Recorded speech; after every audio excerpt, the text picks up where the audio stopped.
Did you know German racing driver Markus Winkelhock is the only Formula One driver to compete in just one race in which he started both last and first in the same race? Now you know.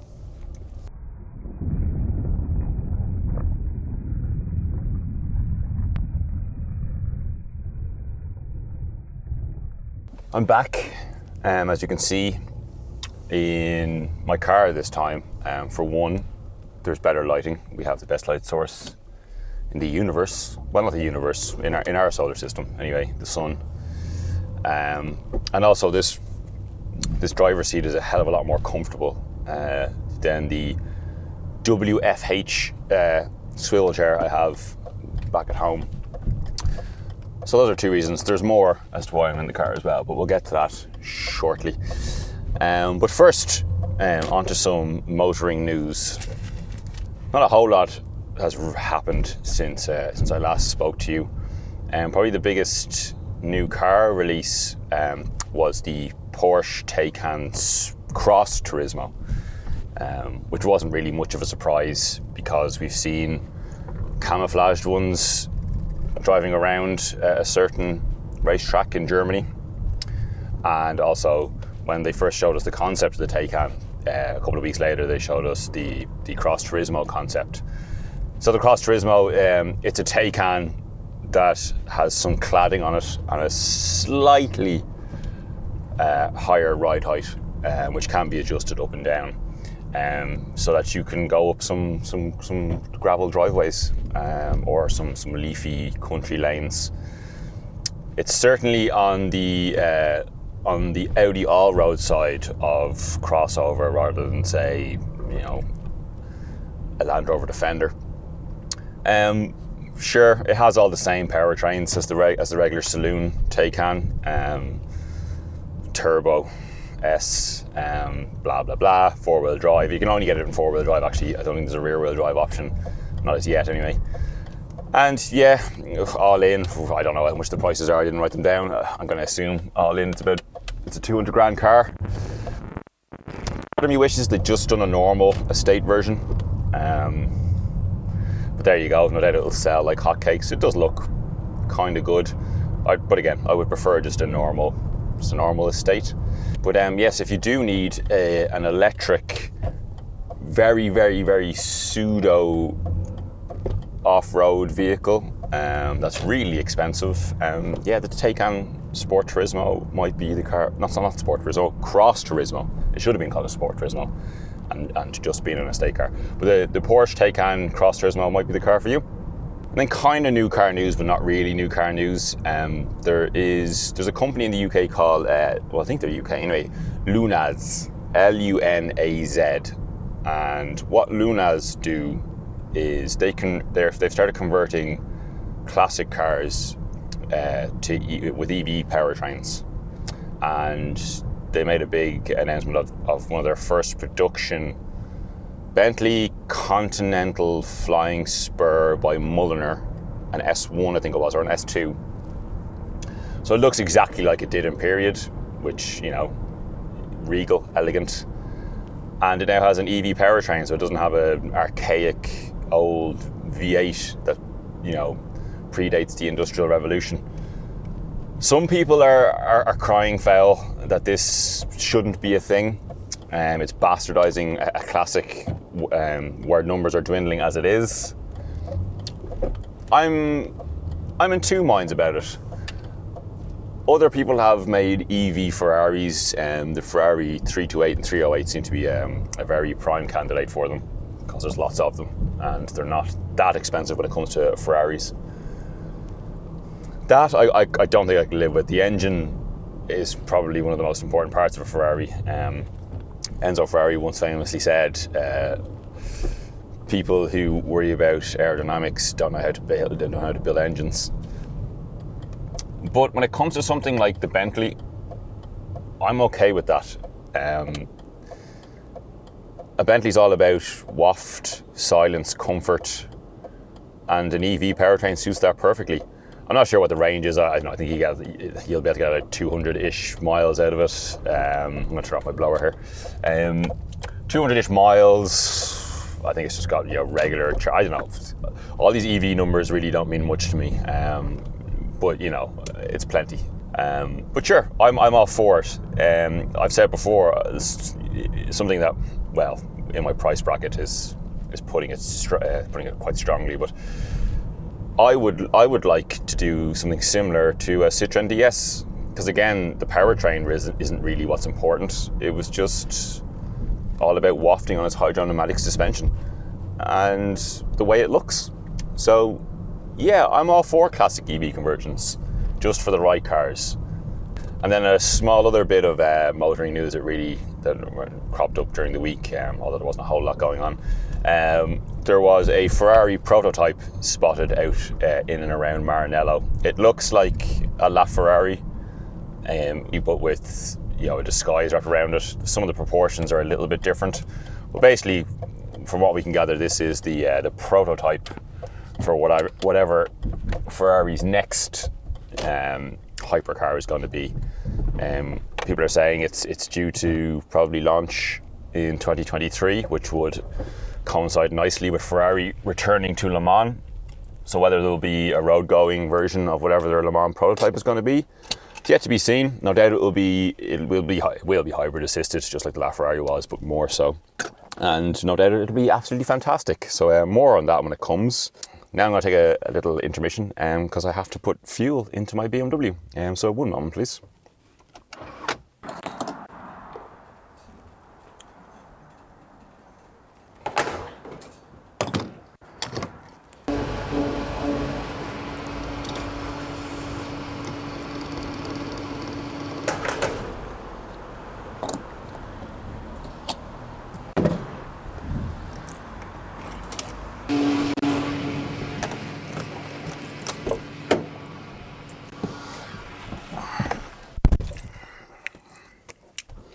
Pleasant experience. I can highly recommend the Apple Green in Knockline if you need some fuel. Lovely service. So while the car industry news wasn't overflowing over the past few days, we did have some Formula One news. So to start that off, something I learned this week is, as I'm sure plenty of you are aware, I'm sure if you've seen like the documentary Icarus and all the other things, WADA, the World Anti-Doping Association, passed a law. I'm not sure for how many years. Maybe it's just this year. But any sports people can no longer compete under the Russian flag due to their irregularities when it comes to illegal substances, performance-enhancing substances in varying sports over the last few years.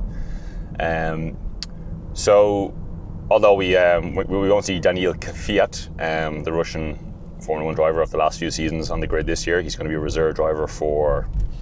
Is it Aston? He's reserve driver for, or is it Alpine? I should know that, but anyway. But we do have Nikita Mazepin. He's going to be driving for Haas. If you're not familiar with Nikita Mazepin, I'm not going to get into the details of him. He's become infamous before even competing in Formula One. Read his Wikipedia page. I'm sure it's all there for you, or just give him a Google. I'm not going to get into it right now.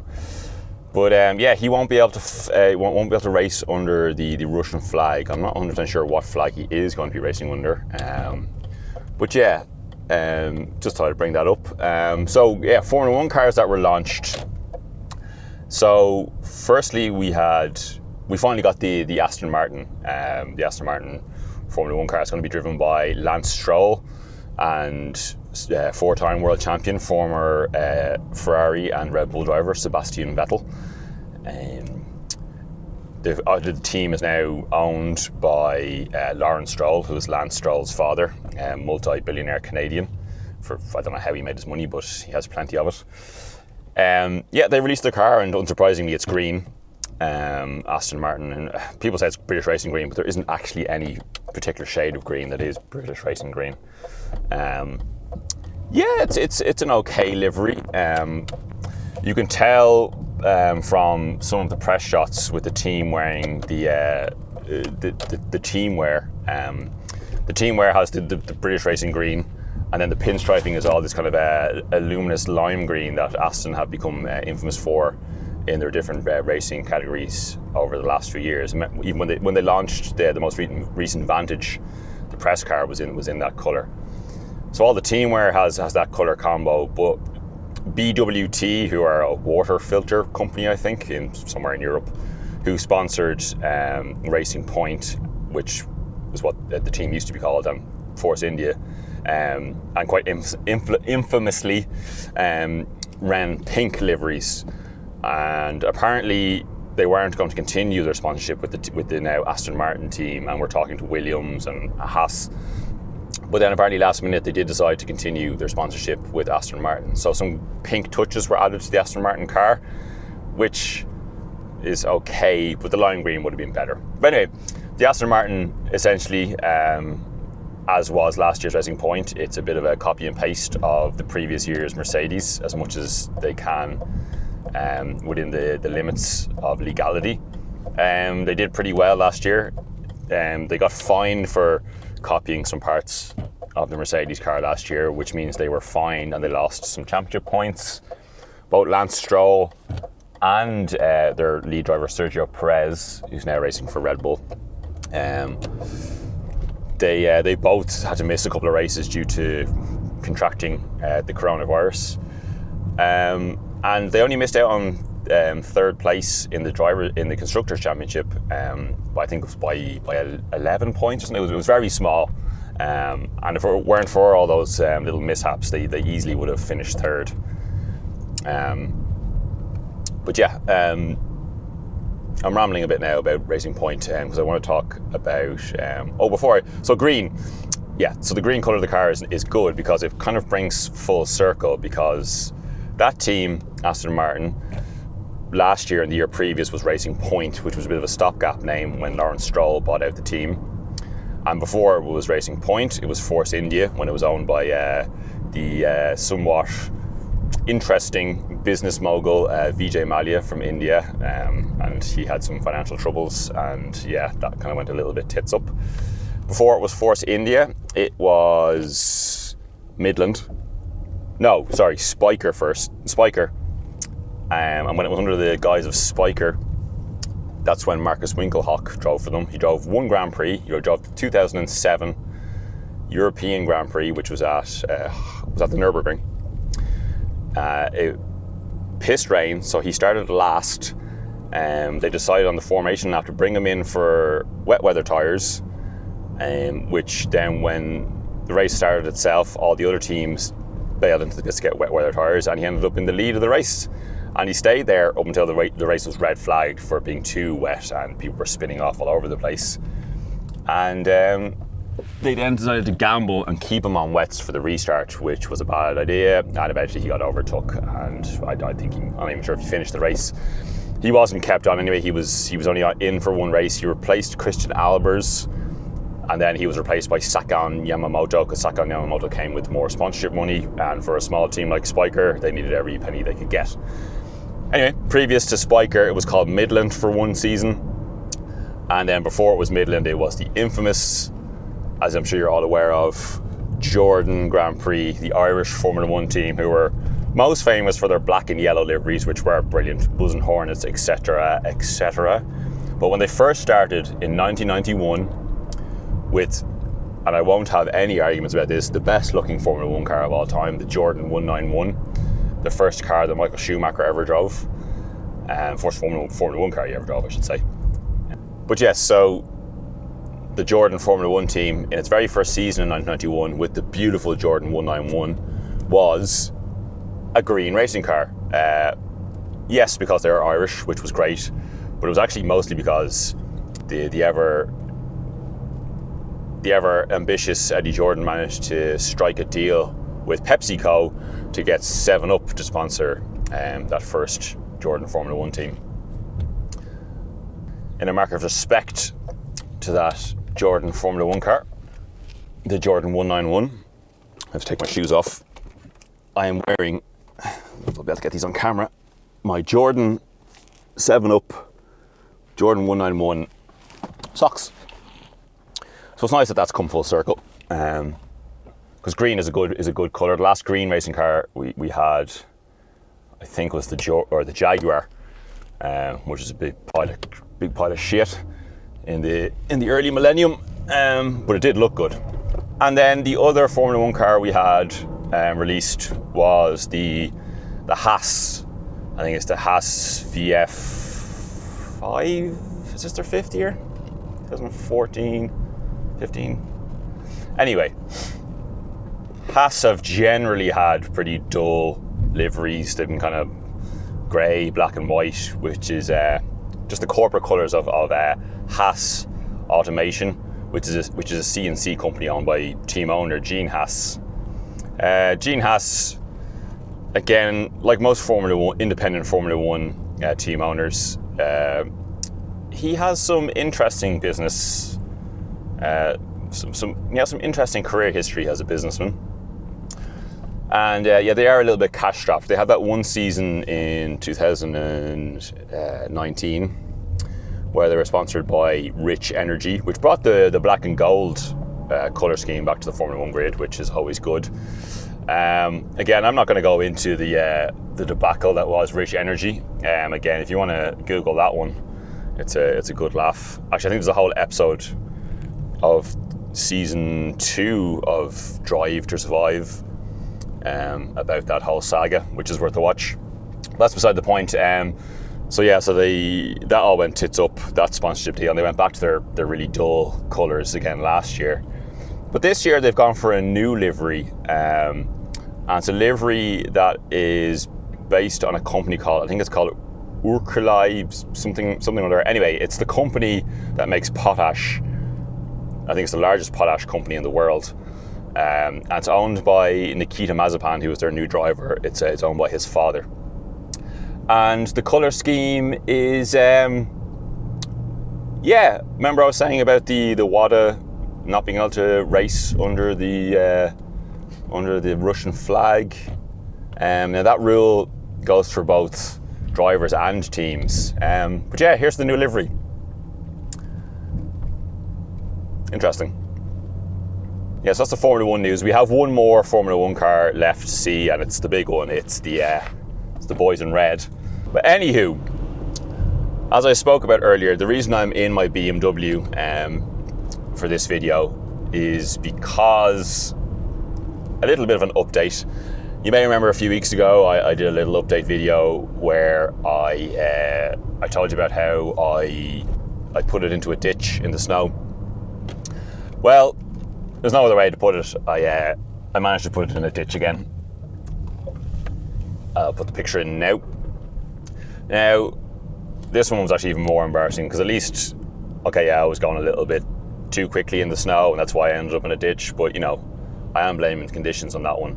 This one was more, I went to go for a hike, and I got to the little parking area near the hiking spot. And I tried to squeeze my car in between two not particularly well parked cars. One was a Seat Ibiza, one was an Audi A4.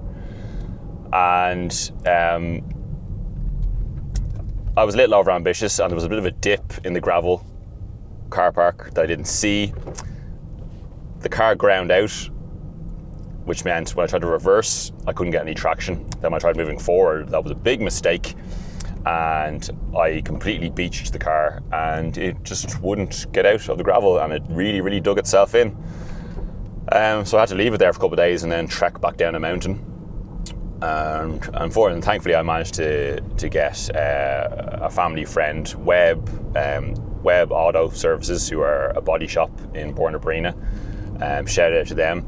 Declan Webb came up with his tow truck, and he managed to winch me out. And so the main reason I am now back on the mountain roads, I'm going to return to the scene of the crime, which we're going to get to in a moment, because I've noticed that the cap for my rear towing eye is missing, so I'm going to hope it's still there. And hopefully I might be able to show you how deep the hole was I dug when I got stuck. Until we get there though, some classified finds. So I was talking about that Porsche Taycan Cross Turismo, which is going to be a 200-ish thousand euro car, which is a lot of money for a very, very soft roader. But of course, the first car that came to mind, to me anyway, when I saw the Cross Turismo, was the Audi Allroad, which is kind of one of the first, you know, jacked up estate cars that could kind of go off-road. So if you don't have a 200 grand to spend on a Cross Turismo, and maybe you have range anxiety as well, I found an alternative, and it is a first generation Audi Allroad. It's a, what year is it? It's a 2002 car.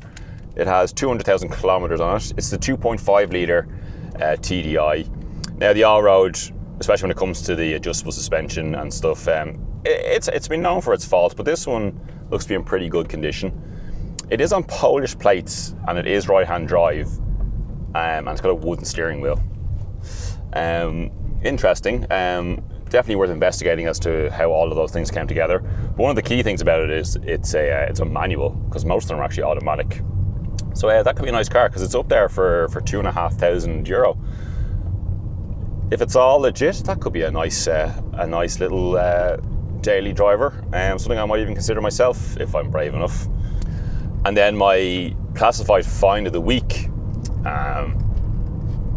is a 1993, so it's not quite a classic yet, but considering the price, some cars that are just gone classic or about to go classic, no matter how run-of-the-mill they are, this one's pretty reasonable. It's only got 58,000 miles on it, and it's got an NCT. It's NCT, I think until March. I think it's taxed until March, so they're coming up soon. But judging by the pictures, it's a very, very, very tidy and tidy example. And reading the ad, this person obviously very, very, very much cared for this car. It's had no expense spared on it. It looks factory fresh. What it is a 1993 Fiat Uno Spirit, and it's got the 1 litre fire engine. If you know anything about your old Fiats, the fire engines are the ones you want. Fire engine, fire is the name of the engine. It's a 1 litre. It's not going to be particularly fast, but it's up for €1,850, which I think, all things being relative, when you see, 30-year-old Ford Fiestas for sale for $9 grand, $1,850 for a very, very tidy Fiat Uno seems quite reasonable to me. It's in Wexford, unfortunately, which is a little bit outside of my 5 kilometers, but if restrictions are lifted and that's still for sale, I might consider that. Anyway, we're almost at the scene of the crime where I put this car into a ditch. So I will return to you in a few moments when we arrive at the destination. So I have returned to the scene of the crime. The reason I came up here is because, so let's go out and have a look, hang on. So I came up here to go for a hike. If you go all the way up, I don't know if you can really see it. Over here is a military training ground, by the way, so be careful you don't get shot if you come up here. This is called Seafin, if you're wondering. And if you go much, much further up there, it's quite a steep climb. There is a 5,000-year-old passage tomb. So there's the BMW, and this is where now you probably can't really see, but I came in this way and I grounded out there, and this is the hole my rear wheel went into. So I don't know if I come down low enough, you can kind of see. So this is where this is where I would have been kicking up, and yeah, the camera's not really going to display it, but you can see how, because this was the passenger side rear wheel. So yeah, it got fully beached. The car itself wasn't too badly, wasn't really damaged at all, to be honest. It fights to live another day. There's a bit of a ding and a scratch, and plenty of mud and dirt on the wheels, and then there's this scratch along the bottom sill, which is probably the worst of it, bits of grass and stuff. But she fights to live another day, surprisingly. But what I did notice is I was being winched out, I seem to have lost the cap for my rear towing eye. So I thought I'd come back up to see if I can find it. Let's see if we can see it here anywhere. Yeah. This would be, I think I'm going to be chancing my arm here now to find a piece of black plastic amongst all this crap. To be perfectly honest, it's probably still in the back of the towing truck. Yeah, I think I'm going to call it quits on that. It's hardly a concourse car as it is. Yeah, so that's where I'll love you and leave you for this episode. Didn't find my cap for my rear bumper, but it is a lovely day to be up here nonetheless. I was at Seafin Passage 2 up that way. It's not a long hike, but it is steep, and as I said, there is a military training ground right beside it, so be careful you don't get shot if you do come up here, and make sure you don't park in a ditch, especially if you've got a rear wheel drive BMW, because you will be ringing Webb Auto Services. Shout out to them again, Declan Webb, for pulling me out. But she fights to live another day. As I said, I have a bit of a dilemma as to what to do next with my car decision making. So maybe the next time I speak to you I might have a new car. Probably not, because I'm really indecisive. But until then, stay safe, stay well, and I'll talk to you again soon. Okay, bye.